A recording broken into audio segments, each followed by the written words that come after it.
فلا يتكلم أحد بموت رسول الله إلا ضربته. جئتك أؤمن بالله وبرسوله وبما جئت به فقد أعذرت إليكم وأعذرتموني.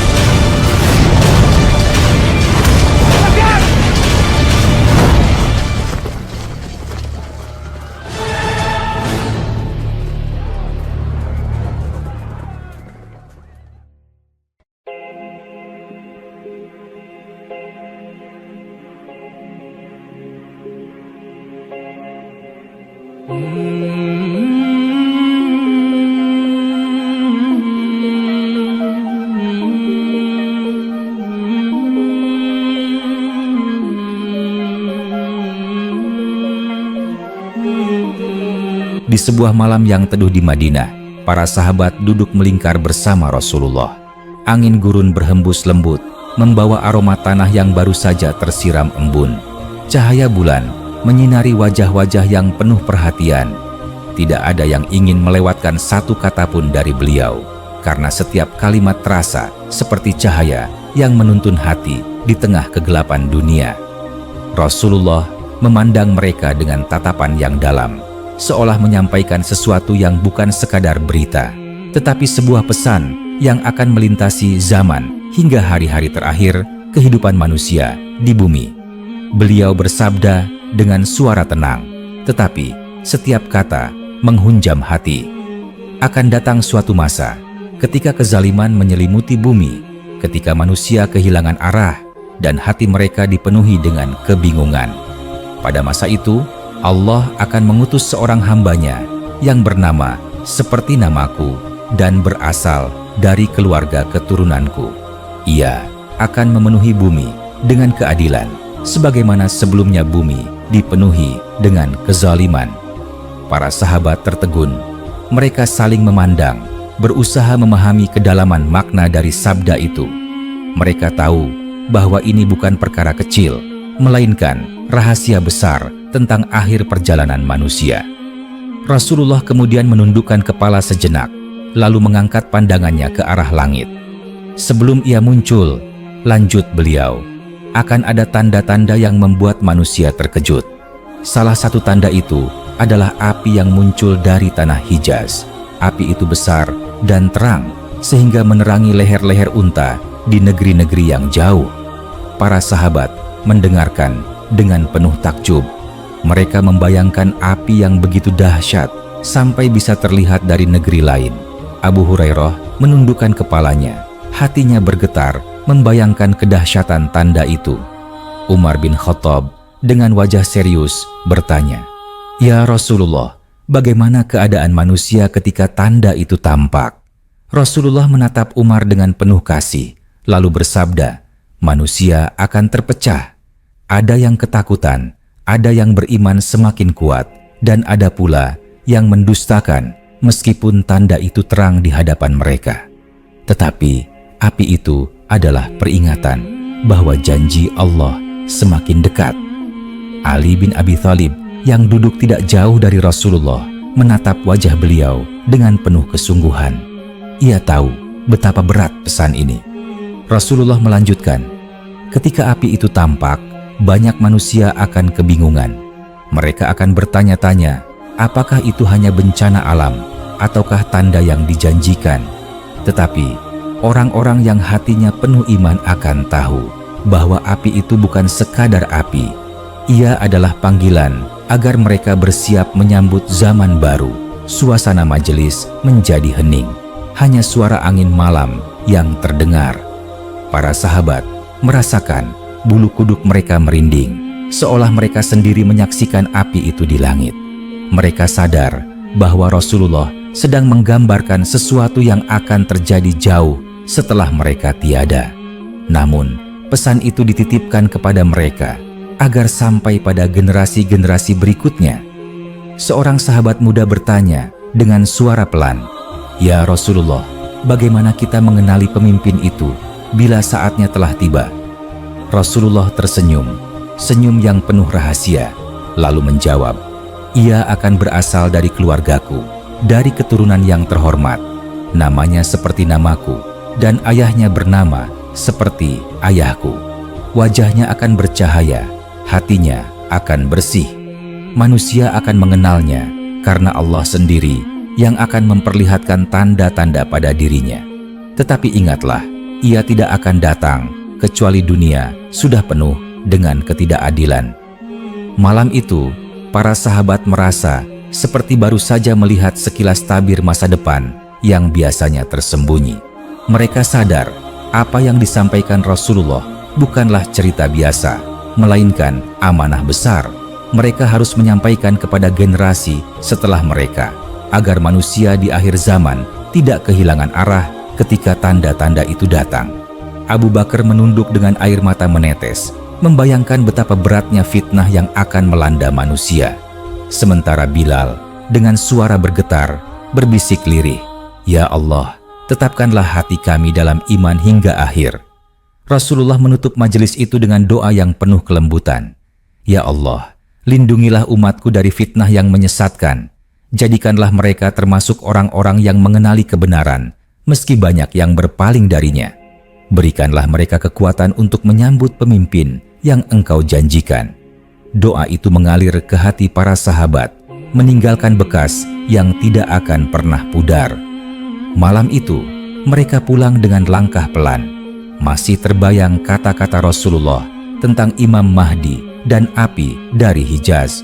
Hati mereka bergetar, bukan hanya karena takut, tetapi juga karena harapan bahwa meski dunia akan diguncang, Allah tetap menyediakan cahaya untuk menuntun hamba-hambanya. Setelah majelis itu bubar, malam di Madinah terasa berbeda. Udara yang biasanya menenangkan, kini membawa rasa haru bercampur misteri.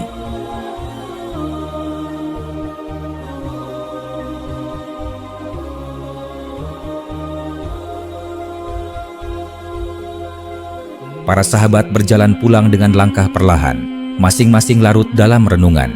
Mereka sadar apa yang baru saja mereka dengar bukan sekadar kabar, melainkan amanah besar. Rasulullah tidak hanya bercerita, beliau menitipkan pesan untuk umat di masa depan. Abu Bakar Asy-Syiddiq pulang dengan hati yang berat. Ia duduk di serambi rumahnya, memandang langit malam.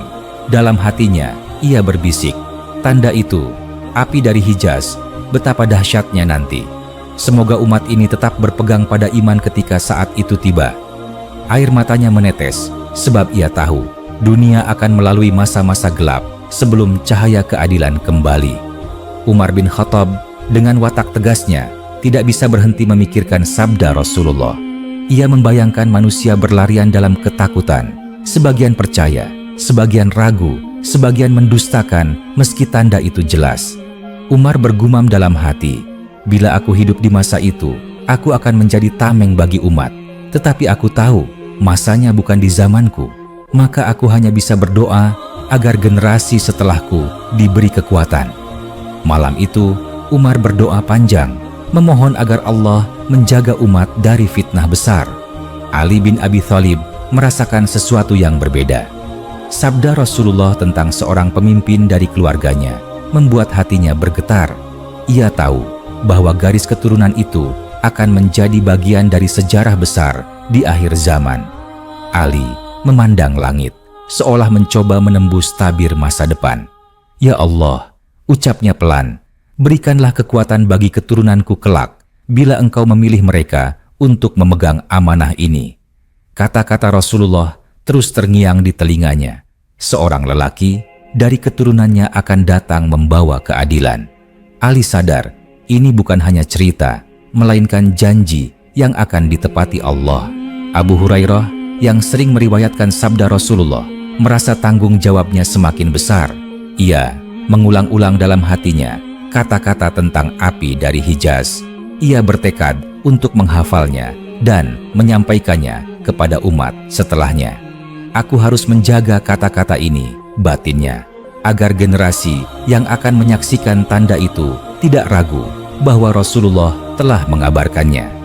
Malam itu, ia duduk di pojok rumahnya, berbisik sendirian, seakan-akan sedang mengikat sabda itu di dalam dadanya agar tidak pernah lepas.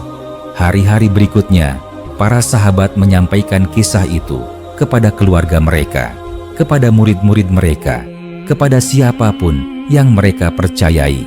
Di pasar, di masjid, di perjalanan panjang, sabda Rasulullah tentang Imam Mahdi dan api dari Hijaz terus diulang.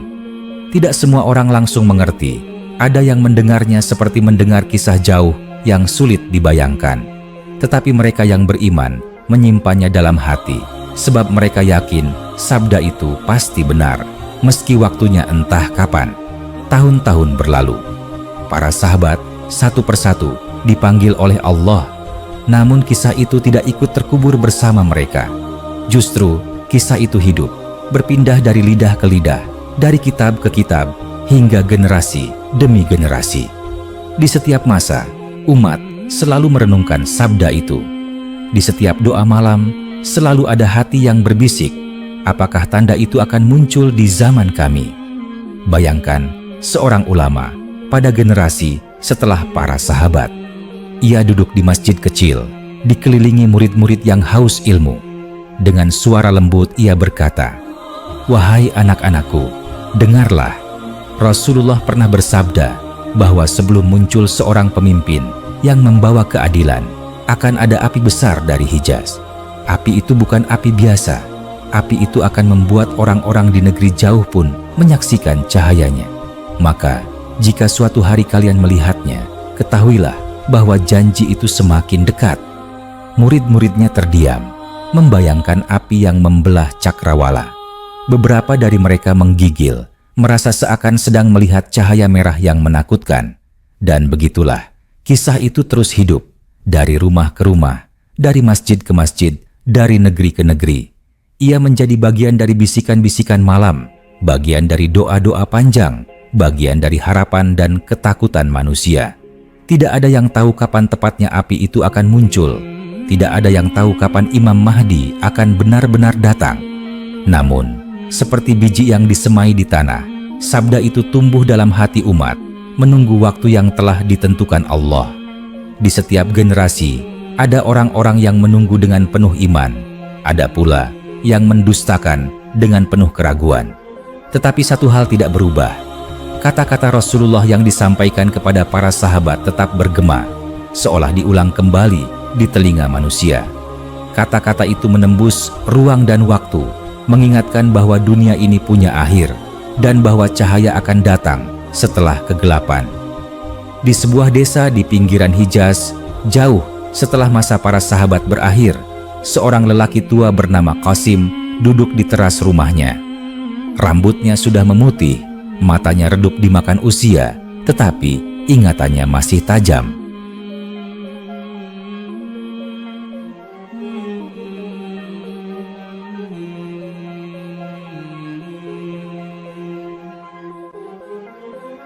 Sejak kecil, ia selalu mendengar cerita dari ayahnya, dan ayahnya mendengar dari kakeknya bahwa akan ada api besar di Hijaz sebagai tanda akhir zaman. Malam itu, langit tampak ganjil. Cahaya merah samar terlihat di ufuk barat, seperti bara api yang perlahan membesar. Qasim menatap lama, dadanya bergetar. Ia berbisik pada cucunya yang duduk di sampingnya, "Ingatlah anakku, api ini bukan api biasa. Ini adalah tanda yang pernah Rasulullah sebutkan kepada sahabatnya." Sang cucu menatap kakeknya dengan mata polos, belum sepenuhnya mengerti. "Apakah itu berarti Imam Mahdi akan segera datang, kakek?" tanya bocah itu. Qasim tidak langsung menjawab. Matanya basah, suaranya bergetar. Hanya Allah yang tahu kapan waktunya. Tapi tanda ini, mungkin waktunya sudah dekat. Di kota Makkah, seorang pedagang rempah bernama Yahya mendengar kabar dari kafilah dagang yang baru datang dari Madinah. Mereka bercerita bahwa cahaya aneh terlihat di malam hari, begitu terang hingga orang bisa membaca kitab tanpa pelita. Yahya mendengarkan dengan wajah pucat. Ia teringat pada cerita lama yang sering ia anggap sekadar dongeng. Malam itu, ia tidak bisa tidur. Di dalam hatinya, ia mulai percaya bahwa apa yang diwariskan para ulama bukanlah cerita kosong. Kalau api itu sudah tampak, pikirnya, maka dunia benar-benar sudah diambang perubahan besar. Di Madinah sendiri, suasana kacau. Malam yang biasanya tenang berubah menjadi hiruk-pikuk. Orang-orang keluar rumah, menatap langit yang terbakar merah. Anak-anak menangis, perempuan berteriak, lelaki saling bertanya dengan wajah cemas. Ada yang berlari menuju masjid, berdoa dengan suara lantang. Ada pula yang bingung tidak tahu harus berbuat apa. Seorang ulama tua naik ke mimbar. Dengan suara lantang ia berkata, "Wahai manusia, janganlah ragu. Inilah tanda yang pernah disampaikan Rasulullah. Berpeganglah pada iman kalian, karena Allah tidak pernah mengingkari janjinya." Sementara itu, di negeri jauh di Syam, seorang musafir yang pernah singgah di Hijaz menceritakan apa yang ia lihat. "Aku menyaksikan malam di padang pasir berubah seperti siang. Api itu sangat besar, menjilat langit, seakan bumi sendiri mengeluarkan amarahnya. Orang-orang mendengar dengan terperangah, sebagian percaya, sebagian mencemooh. Itu hanya ilusi," kata seorang yang hatinya keras. Tetapi di sudut lain, seorang wanita menangis sambil berdoa, "Ya Allah, jangan biarkan aku hidup tanpa bimbingan di zaman yang penuh fitnah ini." Kabar itu menyebar cepat, melintasi kafilah, perbatasan, dan pelabuhan. Dari Hijaz hingga Mesir, dari Yaman hingga negeri-negeri jauh, orang-orang mulai berbicara tentang api yang dilihat dari langit malam. Bagi mereka yang hatinya masih hidup dengan iman, kabar itu adalah peringatan sekaligus harapan. Bagi mereka yang membangkang, kabar itu hanya dianggap cerita kosong. Tetapi satu hal pasti, api itu mengguncang kesadaran manusia, mengingatkan mereka bahwa dunia ini tidak abadi. Di tengah-tengah kegemparan itu, nama Imam Mahdi kembali bergema. Orang-orang mulai berbisik, apakah ia sudah ada di antara kita? Apakah ia sedang bersembunyi? Ataukah ia akan muncul setelah api ini padam?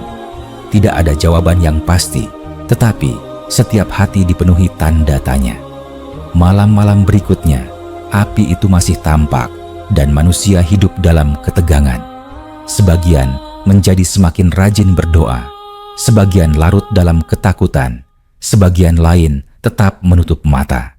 Namun, bagi mereka yang mengenang sabda Rasulullah, tanda itu jelas. Mereka percaya bahwa janji Allah sedang mendekat dan bahwa seorang pemimpin yang dijanjikan akan segera muncul untuk membawa dunia ke dalam babak baru. Ketika api itu akhirnya mereda, malam kembali gelap.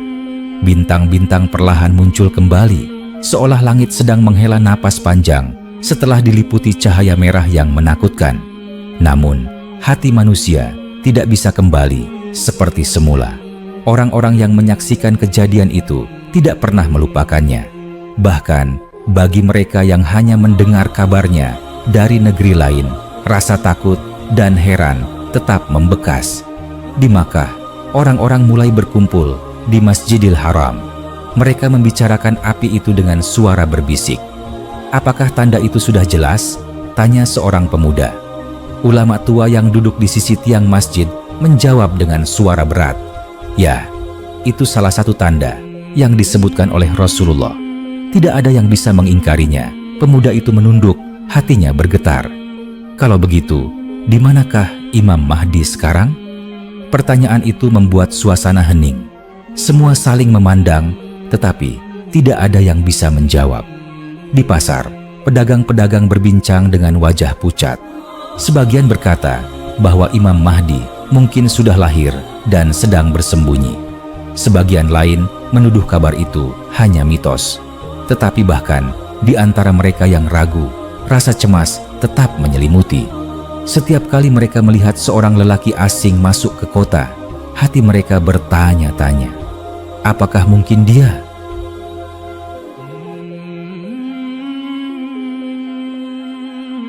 Di Madinah, para pelajar agama berkumpul di majelis ilmu. Guru mereka membuka kitab-kitab yang memuat sabda Rasulullah. Dengan suara pelan, ia membaca, "Akan datang seorang dari keluargaku, namanya seperti namaku, ayahnya seperti ayahku. Ia akan memenuhi bumi dengan keadilan, sebagaimana bumi sebelumnya dipenuhi kezaliman. suasana majelis menjadi hening. Hanya suara nafas yang terdengar. Seorang murid muda dengan mata berkaca-kaca bertanya, "Guru, bagaimana jika ia sudah ada di antara kita, tapi kita tidak mengenalnya?" Guru itu menatapnya dengan tajam, lalu berkata, "Itu mungkin, sebab Allah menyembunyikan para walinya, dan Dia pula yang akan memperlihatkan mereka pada saat yang tepat." Di padang pasir, seorang penggembala yang sederhana pun memikirkan hal yang sama. Ia duduk di dekat unggun kecilnya, menatap api yang menyala redup. Api kecil itu mengingatkannya pada api besar dari Hijaz yang pernah ia lihat. "Kalau begitu, tanda sudah datang," katanya lirih. "Tetapi aku hanyalah orang miskin. Bagaimana mungkin aku bisa mengenal Imam Mahdi?" Ia menunduk, hatinya pasrah. Namun, di kedalaman jiwanya, ia berharap bisa menjadi saksi, meski hanya seorang hamba kecil di tengah padang pasir yang luas. Kegelisahan itu tidak hanya melanda Hijaz. Kabar menyebar hingga ke Syam, Irak, Yaman, bahkan ke negeri-negeri jauh. Di setiap kota, orang-orang mulai berbicara tentang Imam Mahdi. Ada yang dengan penuh keyakinan berkata bahwa waktunya sudah dekat. Ada pula yang menertawakan, menyebutnya hanya cerita lama yang dihidupkan kembali karena ketakutan. Tetapi bahkan mereka yang menolak tidak bisa menghapus rasa resah di hati. Di sebuah kafilah yang sedang menuju Makkah, para musafir duduk mengelilingi unggun api. Seorang di antaranya berkata, "Aku mendengar ada seorang lelaki saleh di Makkah. Wajahnya bercahaya, tutur katanya lembut, dan orang-orang mulai membicarakan bahwa dialah Imam Mahdi." Yang lain menggeleng keras. Banyak orang yang akan mengaku-ngaku atau dituduh sebagai Imam Mahdi. Hati-hati, jangan mudah percaya. Namun, di dalam hati mereka, bayangan tentang lelaki misterius itu tetap ada. Di sisi lain, sebagian orang mulai berdoa dengan penuh kerendahan hati. Mereka tidak mencari-cari siapa Imam Mahdi, tetapi mereka meminta agar Allah meneguhkan iman jika masa itu benar-benar tiba. Di sebuah rumah sederhana, seorang wanita tua menangis dalam sujudnya. "Ya Allah, aku hanya seorang hamba yang lemah. Jika Engkau mengirimkan pemimpin yang Engkau janjikan, jadikanlah aku termasuk orang yang mengenalinya dan berpegang teguh padanya." Doa-doa semacam itu menggema di banyak rumah, di banyak negeri, di banyak hati yang resah. Maka lahirlah dua kelompok di dunia setelah api dari Hijaz padam. Mereka yang menanti dengan penuh iman, dan mereka yang tetap menolak meski tanda sudah jelas. Dan di antara mereka tersembunyi seorang lelaki yang dirahasiakan. Ia hidup sederhana, tidak mencari perhatian, tetapi takdir sudah dipilihkan untuknya. Namanya akan dikenal, wajahnya akan dicintai, dan langkahnya akan mengguncang dunia. Namun, belum saatnya ia menampakkan diri.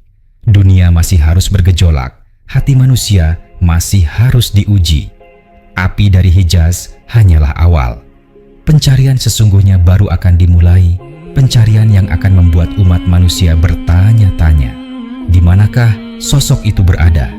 Setelah cahaya api besar dari Hijaz lenyap, bumi seakan menarik napas panjang. Tetapi, kedamaian itu tidak berlangsung lama.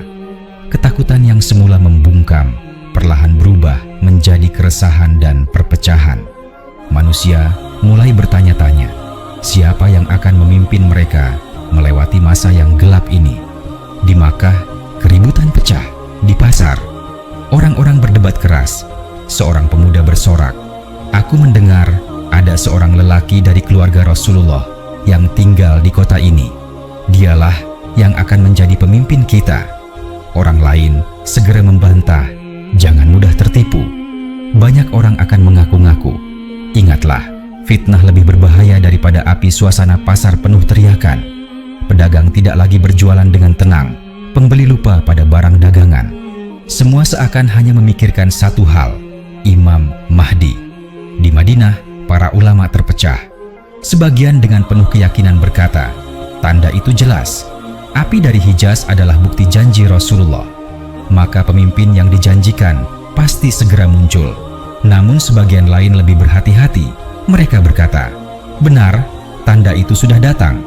Tetapi janganlah tergesa-gesa menunjuk seseorang. Imam Mahdi akan dikenal dengan tanda yang tidak bisa disangkal. Perselisihan itu menambah kegelisahan. Murid-murid mereka bingung, tidak tahu harus mengikuti siapa. Sementara itu, di Syam, peperangan kecil mulai pecah. Kelompok-kelompok bersenjata saling memperebutkan kekuasaan. Mereka menggunakan nama Imam Mahdi untuk mengumpulkan pengikut. Ikutilah kami, seru seorang pemimpin pasukan, karena pemimpin yang dijanjikan ada di pihak kami. Tetapi lawannya juga mengklaim hal yang sama.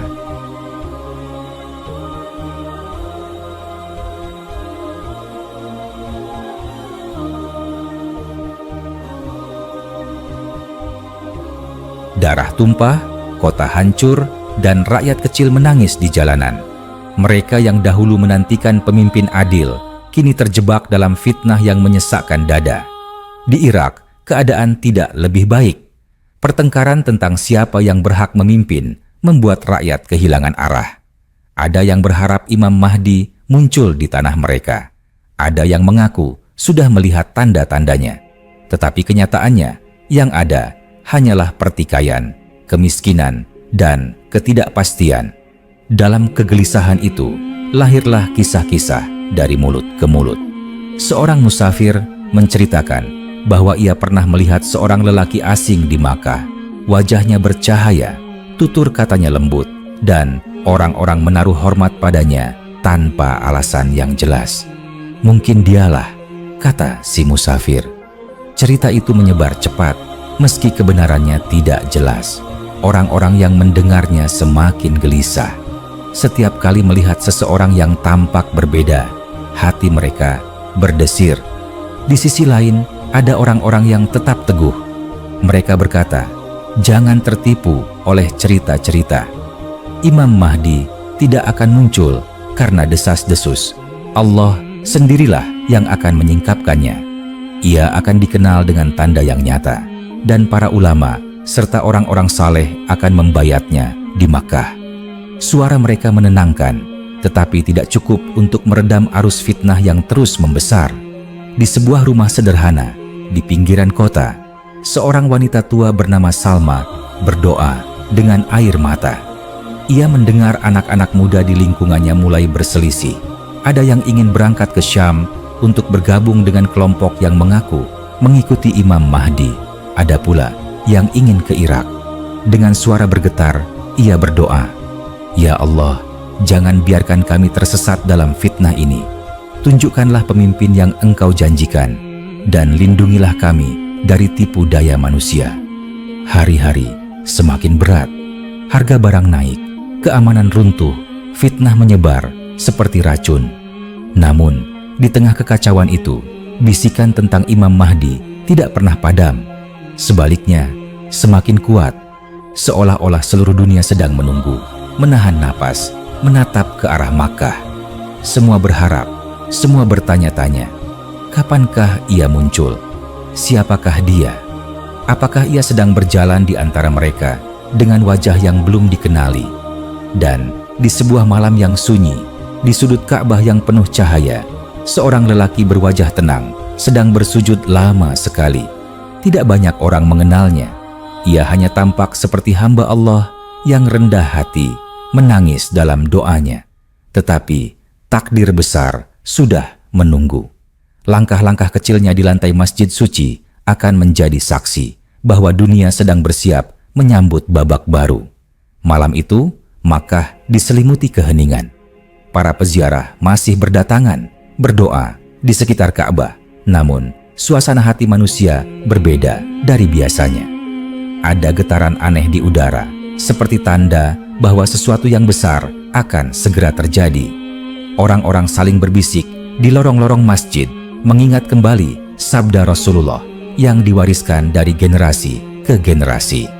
Di tengah kerumunan itu, ada seorang lelaki yang wajahnya bersih dan penuh wibawa, tetapi ia tampak seperti orang biasa. Ia tidak menonjolkan diri, tidak mencari perhatian, dan tidak pernah mengaku sebagai siapapun. Nama dan garis keturunannya memang mulia, namun ia lebih suka hidup sederhana, menghindari sorotan. Setiap malam, ia sujud lama di dekat Ka'bah, menangis memohon ampunan, seolah dirinya hanyalah hamba kecil yang hina. Namun, manusia yang jujur dan tulus tidak bisa bersembunyi selamanya. Orang-orang yang memiliki mata hati mulai memperhatikan dirinya. Mereka merasakan ada sesuatu yang berbeda. Seorang ulama dari Madinah berbisik kepada muridnya, "Aku melihat tanda-tanda itu padanya. Wajahnya, keturunannya, doanya yang begitu khusyuk. Apakah mungkin dialah?" Muridnya gemetar, menunduk, tidak berani menatap lebih lama. Pada malam tertentu, di tengah hiruk-pikuk fitnah yang melanda dunia, sekelompok orang saleh berkumpul. Mereka telah lama mencari, berdoa, dan menunggu. Malam itu mereka mendekati lelaki itu yang sedang berdoa dengan air mata. Dengan hati-hati mereka berkata, "Wahai engkau, engkaulah yang kami cari. Engkau adalah pemimpin yang dijanjikan. Izinkan kami membayatmu." Lelaki itu terkejut. Ia menggeleng keras, wajahnya pucat, air matanya semakin deras. Dengan suara bergetar, ia berkata, "Aku bukanlah orang itu. Aku hanyalah seorang hamba Allah yang lemah. Jangan bebani aku dengan sesuatu yang bukan milikku." Ia berusaha menolak, tetapi orang-orang itu yakin. Mereka melihat tanda-tanda yang tidak bisa dipungkiri. Mereka meraih tangannya, tetapi ia menarik diri, berlari keluar dari masjid. Orang-orang mengejarnya, namun ia terus menghindar, bersembunyi di lorong-lorong Makkah. Hatinya bergetar, tubuhnya lemah. Ia berulang kali berdoa, "Ya Allah, jauhkanlah aku dari urusan yang bukan milikku." Tetapi semakin ia berlari, semakin kuat keyakinan orang-orang yang mengejarnya.